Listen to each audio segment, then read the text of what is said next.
हम हिंदू कहलाने वाले सनातन धर्म के लोग अपने शास्त्रों का अध्ययन नहीं करते हैं, उसका परिणाम है द केरला स्टोरी। बॉलीवुड द्वारा जानबूझ करके सनातन धर्म के खिलाफ रॉन्ग प्रोपेगेंडा फैलाया गया, पीके ओ माय गॉड जैसी मूवी लाई गई और उसका परिणाम है द केरला स्टोरी। हम सनातन धर्म के लोगों की सहिष्णुता का नाजायज परिणाम है द केरला स्टोरी। हमारे सनातन धर्म के खिलाफ अन्य धर्मों के लोगों के द्वारा एक सुनियोजित तरीके से प्रोपेगेंडा चलाया जाता है, उसका परिणाम है द केरला। हरे कृष्णा। तो स्वागत है आप सबका आज के वीडियो में। और आज के वीडियो में हम लोग ये चर्चा करने वाले हैं कि द केरला स्टोरी जैसी घटनाएं क्यों होती हैं, क्यों सनातन धर्म की बहन बेटियां लव जिहाद का शिकार हो जाती हैं, क्यों सनातन धर्म के लोग, हिंदू लोग अपना धर्म परिवर्तन कर लेते हैं।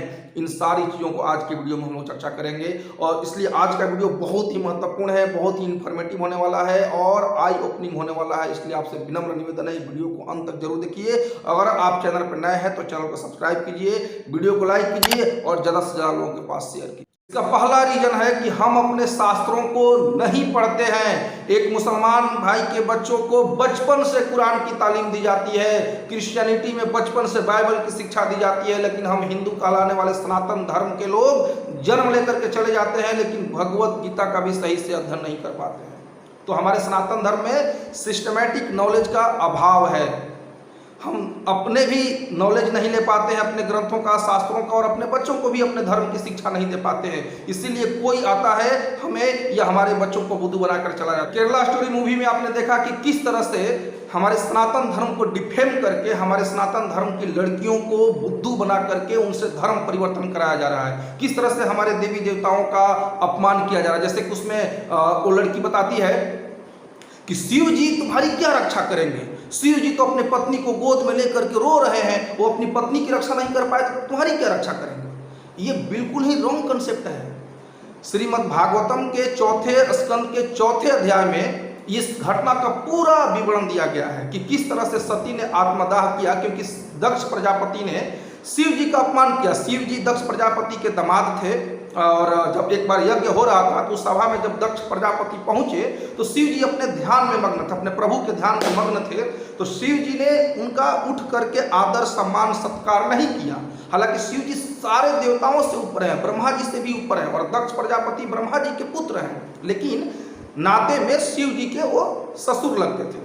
तो शिव जी अपने ध्यान में मग्न थे, इसलिए उन्होंने आदर सम्मान नहीं किया। इससे दक्ष प्रजापति क्रोधित हो जाते हैं और शिव जी को कई सारे अशब्द कहते हैं, लेकिन शिव जी वहां से उठ करके चुपचाप चले जाते हैं। दूसरी बार दक्ष प्रजापति यज्ञ करते हैं और जानबूझ करके उसमें शिव जी को आमंत्रित नहीं करते हैं। लेकिन जब उनकी पुत्री सती यानी शिव जी की पत्नी सती को पता चलता है कि उनके पिताश्री एक बहुत बड़ा यज्ञ कर रहे हैं और सारे ब्रह्मांड के लोग जा रहे हैं उस यज्ञ में, तो वो जाने के लिए जिद करने लगी। महादेव जानते थे कि वहां जाने के बाद इनकी क्या गति होने वाली है, लेकिन अब वो मान नहीं रही थी तो महादेव ने फिर उनको विदा कर दिया। वहां जाकर के सती ने देखा कि उनके पति के लिए कोई स्थान नहीं छोड़ा गया, शिव जी के लिए उनके लिए यज्ञ में आहुति नहीं डाली जा रही है और उनके पिता दक्ष प्रजापति उनसे भी बातें नहीं कर रहे हैं। हालांकि उनकी माँ उनकी बहनें उनसे बात कर रही थी, लेकिन उनके पिताजी दक्ष प्रजापति उनसे बात नहीं कर रहे थे। तो इस अपमान को सह न सकी सती मैया और अपनी सीधी से अपने शरीर में अग्नि प्रज्वलित करके अपने शरीर को, अपने भौतिक शरीर को उन्होंने भस्म कर दिया। तो ये कहीं पे विवरण नहीं आता है कि सती मर गई है, शिव जी उनको गोद में लेकर के रो रहे हैं, घूम रहे हैं, ऐसा कुछ भी नहीं है। जब शिव जी को ये खबर नारद मुनि बताए कि सती मैया ने आत्मदाह कर लिया है, तो शिव जी वीरभद्र को प्रकट करते हैं और वहां वीरभद्र को भेजते हैं। वीरभद्र वहां जाते हैं और दक्ष प्रजापति का गला काट देते हैं। लेकिन हम लोग तो ये शास्त्र पढ़ते नहीं है, भगवत गीता तो पढ़ते नहीं, भागवतम की बात छोड़ दी। कई लोगों को तो ये भी कंफ्यूजन है कि भगवत गीता और श्रीमद् भागवतम दोनों एक ही ग्रंथ है। नहीं, भगवत गीता, श्रीमद् भगवत गीता भगवान के मुख से निकली वाणी है, भगवान का उपदेश है, जो कि भगवान ने आज से 5000 साल पहले कुरुक्षेत्र के युद्ध स्थल में संपूर्ण मानव जाति के कल्याण के लिए अर्जुन के माध्यम से हम सबको दिया था। और श्रीमद् भागवतम, भागवत पुराण भी जिसको कहते हैं, ये भगवान की लीलाओं का वर्णन है, भगवान की लीलाओं का, भगवान के भक्तों की लीलाओं का, ये सृष्टि कैसे हुई, कैसे भगवान इस सारे सृष्टि को मैनेज करते हैं, इन सारी चीज़ों का वर्णन है श्रीमद् भागवतम। मतलब कहने का मतलब है कि Shrimad Bhagavatam complete spiritual science है। हालांकि मेटेरियल साइंस के बारे में भी उसमें बात की गई है, इस भौतिक संसार के बारे में भी उसमें बात किया गया है, लेकिन संपूर्ण जानकारी देता है श्रीमद् भागवतम। उसमें 18,000 श्लोक हैं और श्रीमद् भगवत गीता में 700 श्लोक हैं। हम लोग कितने हिंदू कहलाने वाले सनातन धर्म के कितने लोग हैं जो श्रीमद् भागवतम और श्रीमद् भगवत गीता का अध्ययन करते हैं? नहीं करते ना। अब भगवत गीता तो पढ़ ही नहीं पाते तो भागवतम कहाँ से पढ़ेंगे। अब ये भागवतम में कथा दी गई है और कोई भी इसको तोड़ मड़ोड़ करके पेश करके उल्लू बना देता है। उसी तरह से उस मूवी में वो लड़की जो मुस्लिम लड़की है वो हिंदू लड़कियों से या क्रिश्चियन लड़कियों से बात करती है, पूछती है तुम्हारे भगवान कौन है, तो कोई बोलता है शिव जी, कोई बोलता है राम। बोले राम जी, अरे वो तो अपनी पत्नी को रावण से नहीं बचा पाए तो तुम्हारी का खाक रक्षा करेंगे। सुनने में तो बड़ा अच्छा लगता है। और हम लोग और रामायण पढ़े नहीं है, राम जी की संपूर्ण कथाओं को नहीं पढ़े। अगर कोई रामानंद सागर की रामायण भी अगर अच्छे से देख लिया होता तो उसको पता चलता कि सीता जी की रक्षा करने में भगवान सर्वसमर्थ थे, पूर्ण रूप से समर्थ थे। अरे समुद्र जब जगह नहीं दे रहा था तो भगवान राम जी जब क्रोधित हुए तो समुद्र हाथ जोड़ करके गिड़गिड़ाना, अरे प्रभु सॉरी गलती हो गया, उठक बैठक माफ कर दीजिए। समुद्र प्रकट होकर के उनके सामने गिड़गिड़ाने लगा।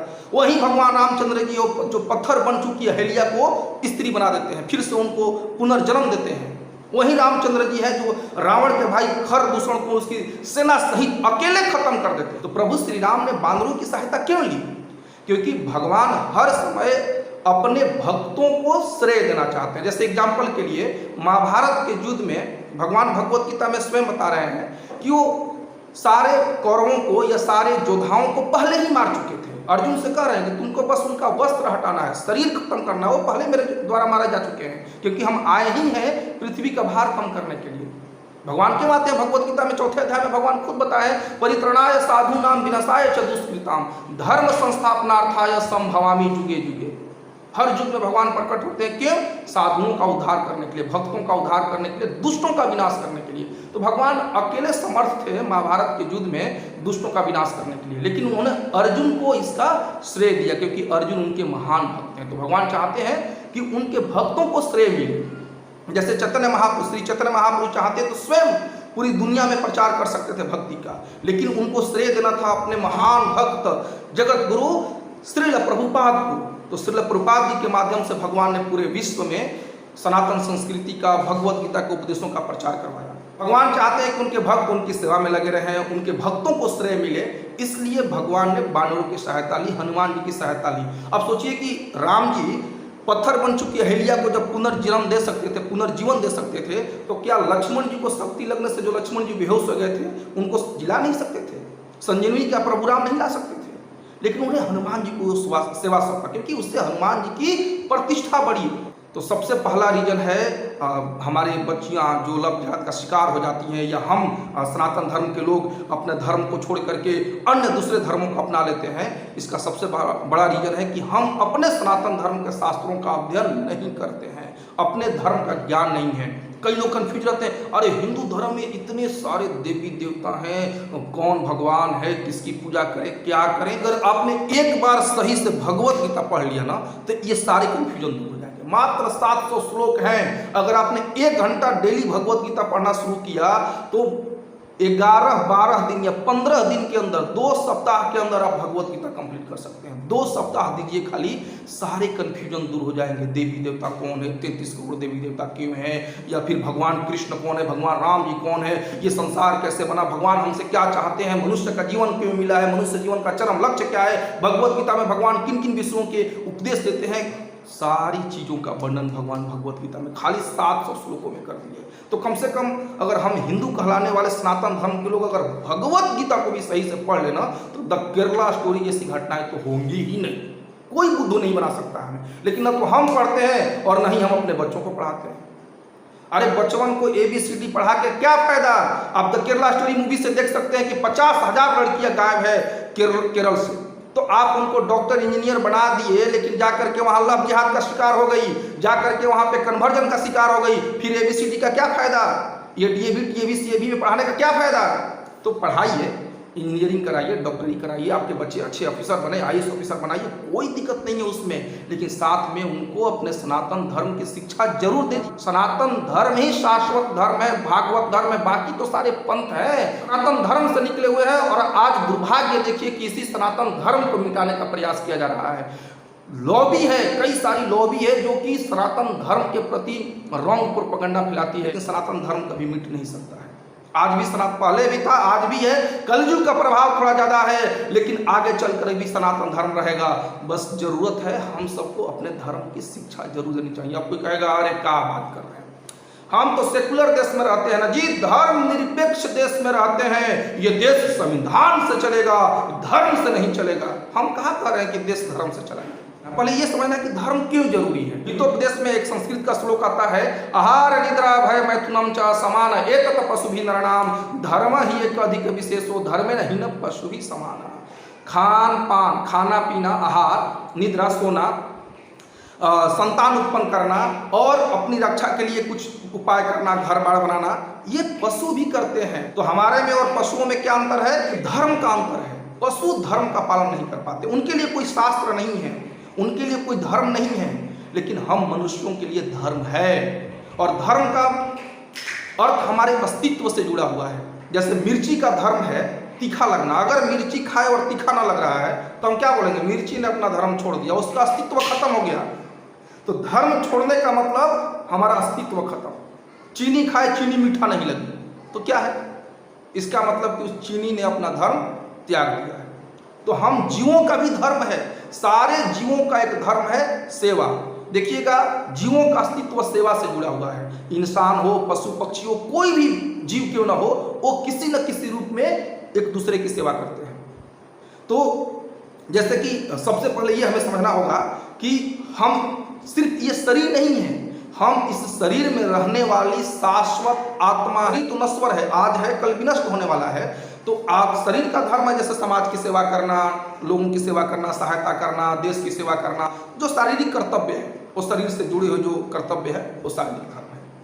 लेकिन आत्मा का धर्म है परमात्मा की सेवा करना, भगवान की भक्ति करना। श्रीमद् भागवतम के पहले स्कंद के 2 अध्याय के 6वें श्लोक में कहा गया है, सवै पुंसाम परो धर्म दुर्भक्ति रधो खजे है दुखी अप्रतिहताम यात्मा सुप्रसिद्धति। सभी मनुष्यों का परम धर्म है परम भगवान की सेवा करना, उनकी भक्ति करना। तो आत्मा तभी संतुष्ट होगी जब हम उसको परमात्मा से जोड़ेंगे, जब हम प्रभु की भक्ति करेंगे। इसलिए देखिएगा, किसी के पास कितना भी धन संपत्ति क्यों न हो, बेचारा हैरान परेशान रहता है, बेचैन रहता है। क्यों?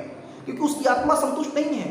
आत्मा संतुष्ट धन संपत्ति से नहीं होती है, आत्मा संतुष्ट भोजन से नहीं होती है, दाल चावल रोटी से नहीं होती है। आत्मा का भोजन है भगवान की भक्ति। तो जब हम भगवत गीता पढ़ते हैं, भागवतम पढ़ते हैं, भगवान के नाम का जप करते हैं, तब जाकर के आत्मा को भोजन प्राप्त होता है और आत्मा संतुष्ट होती है। और जब आत्मा संतुष्ट हो जाएगी ना, तो फिर हम किसी भी परिस्थिति में रहें संतुष्ट रहेंगे, खुश रहेंगे। तो पहला रीजन यही है कि हम सब अपने शास्त्रों को नहीं पढ़ते हैं, इसलिए हमें अपने सनातन धर्म का ज्ञान नहीं है। एक और कारण है कि बॉलीवुड में या फिर कहे कि मीडिया में हमारे सनातन धर्म का जबरदस्त तरीके से मजाक उड़ाया जाता है। पीके, ओ माय गॉड जैसी मूवी बनाई जाती है, स्टैंड अप कॉमेडियंस आते हैं और हमारे देवी देवताओं का अपमान कर देते हैं। और हम हिंदू कहलाने वाले सनातन धर्म के लोग बड़े बेशर्म होकर के हंसते हैं, ताली बजाते हैं। शर्म आनी चाहिए। हमारे सामने ही हमारे देवी देवताओं का अपमान किया जाता है, भगवान का अपमान किया जाता है और हम ताली बजा के हंसते हैं। तो ये हमारी नालायकी है और इसके कारण हम ये सब झगड़े पड़ रहे हैं। तीसरा रीजन है कि हमारे सनातन धर्म के साधु संतों को बदनाम किया जाता है और कुछ एकाध नकली साधु संत निकल गए और उनको हाईलाइट करके पूरे सनातन धर्म को बदनाम किया जाता है। यानी मीडिया को अच्छे संत सनातन धर्म में दिखाई नहीं देते हैं, मीडिया को सिर्फ निगेटिव लोग ही दिखते हैं। 2-4 जो निगेटिव लोग हैं उसी को लेकर के हाईलाइट कर देगी, उसी को लेकर के प्रोपेगेंडा चलाएगी और फिर सारे सनातन धर्म को बदनाम किया जा रहा है। ये बहुत दिनों से परंपरा चली आ रही है। आपको अच्छे संत नहीं दिखते हैं, आपको इस्कॉन के भक्त नहीं दिखते हैं, आपको श्रील प्रभुपाद जी जैसे महान भक्त, महान संत नहीं दिखते हैं जो पूरे विश्व में सनातन संस्कृति का प्रचार किए। आपको परम पूज्य गोपाल कृष्ण गोस्वामी महाराज जैसे संत नहीं दिखते हैं, आपको हिजग्रेस मोहन रूपा प्रभु जी जैसे संत नहीं दिखते हैं, आपको अमोघ लीला प्रभु जी जैसे भक्त नहीं दिखते हैं। उन लोगों को भी हाईलाइट कीजिए, पॉजिटिव चीजों को भी हाईलाइट कीजिए। खाली निगेटिव चीजें दिखाते हैं। किस धर्म में निगेटिव चीजें नहीं है? कहाँ पे निगेटिविटी नहीं है संसार में? एक और बड़ा फैक्टर है धर्म निरपेक्षता को लेकर के, सेकुलरिज्म। सेकुलरिज्म का ठेका सिर्फ हम हिंदुओं ने अपने कंधे के ऊपर उठा रखा है। बाकी सारे धर्मों के लोग अपने अपने धर्म का पालन कर रहे हैं, अपने अपने धर्म का प्रचार प्रसार कर रहे हैं, लेकिन हम हिंदू कहलाने वाले सनातन धर्म के लोग सेकुलरिज्म के नाम पर अपने धर्म का न तो पालन कर रहे हैं सही से और न ही उसका अध्ययन कर रहे हैं। और ऊपर से जब बदनाम किया जाता है तो उस पर ताली भी बजाते हैं। ये हालत है। तो सेकुलरिज्म का मतलब ये नहीं है, धर्मनिरपेक्षता का मतलब ये नहीं कि हम अपना धर्म का पालन नहीं करेंगे, हम दूसरे धर्मों के खिलाफ नफरत की भावना नहीं रखें। सनातन धर्म प्रेम की बात करता है। कई लोग ना, प्रेम से याद आया, मूवी में भी वो मुस्लिम लड़की भगवान कृष्ण को बदनाम करी, अरे आपके कैसे भगवान है जिनके इतने सारी गर्लफ्रेंड है। अच्छा, आपने कभी सोचा है, सुना है कि किसी गोपी ने भगवान कृष्ण के खिलाफ कोई कंप्लेन किया? हृदय में नफरत भर कर रखेंगे तो कृष्ण नहीं समझ में आएंगे। कृष्ण को समझने के लिए काम, क्रोध, लोभ, मोह से मुक्त होना पड़ता है, तब भगवान की लीलाएं समझ में आती है। भगवत गीता, भागवतम पढ़ना पड़ता है। लेकिन इन लोगों को कोई मतलब नहीं है, प्रोपेगेंडा फैलाते हैं। तो मिला जुला करके इस वीडियो के माध्यम से मैं आप सबसे यही विनम्र निवेदन करना चाहता हूं कि अपने सनातन धर्म के शास्त्रों को पढ़िए, सनातनी होने पे गर्व महसूस कीजिए, क्योंकि सनातन धर्म ही शाश्वत धर्म है, भागवत धर्म है, एक्चुअल धर्म है। तो सभी सनातनी लोगों से मेरा विनम्र निवेदन है कि अपनी भाग दौड़ की जिंदगी में कुछ समय निकालिए, थोड़ा ठहरिए, आधे 1 घंटे समय निकाल करके अपने शास्त्रों का अध्ययन कीजिए। 2 महत्वपूर्ण शास्त्र हैं हमारे, श्रीमद् भगवत गीता और श्रीमद् भागवतम। इन 2 ग्रंथों को अगर हमने इस जीवन में पढ़ लिया अच्छे तरीके से, तो फिर हमारा मनुष्य जीवन सफल हो जाएगा, धन्य हो जाएगा मनुष्य का जीवन। तो सनातन धर्म से रिलेटेड ऐसे ही वीडियो देखने के लिए चैनल को सब्सक्राइब कीजिए, वीडियो को लाइक कीजिए और ज़्यादा से ज़्यादा लोगों के पास इस वीडियो को शेयर कीजिए। हरे कृष्णा। और अंत में रिक्वेस्ट है, भगवत गीता भागवतम जरूर पढ़िए।